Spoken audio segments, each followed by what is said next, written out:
आता येऊया राज्यात विधान परिषदेकरता भाजपकडून 3 उमेदवारांची नावं जाहीर आहेत।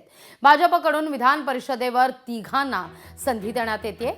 यामध्ये संजय केनेकर, दादाराव केचे, संदीप जोशींचं नाव जाहीर आहे। रिक्त झालेल्या एकूण 5 जागांपैकी 3 जागा भाजपच्या कोट्यात आहेत, तर शिवसेना आणि राष्ट्रवादी काँग्रेसकडे प्रत्येकी 1 जागा आहे।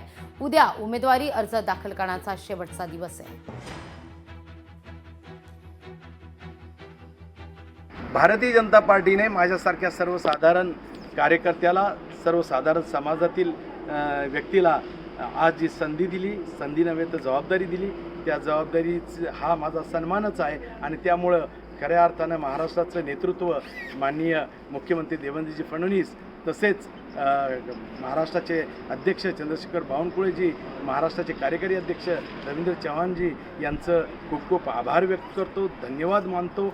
संदीपजींची पूर्ण कारकीर्दच धडाडीची आहे। त्यांचा स्वभावच खूप अग्रेसिव्ह आणि धडाडीचा आणि खूप रिस्क घेतात ते। त्याच्यामुळे ते जे काय करतील ते चांगले चांगले प्रोजेक्ट हातात घेऊन सतत करत असतात, यापुढेही करत राहतील। आपल्या शहराचं नाव चांगलं काहीतरी करण्याकरता नक्कीच काम करतील कुठलं तरी। देवेंद्रजी जे मुख्यमंत्री आहे त्यांचे ते बालपणीचे खरं तर मित्र आहे। कुठेतरी संधी मिळायला वेळ लागली असं वाटते की आता खऱ्या अर्थाने ती वेळ आहे? नाही, योग्य वेळ आहे। मैत्री आपल्या जागी, पॉलिटिक्स आपल्या जागी। त्यांनी कधीच ते एकत्र केलं नाही, त्याच्यामुळे योग्य वेळी योग्य संधी त्यांना मिळाली असं मला वाटतं। लोकशाही मराठी ऐका, पहा, जागरूक रहा।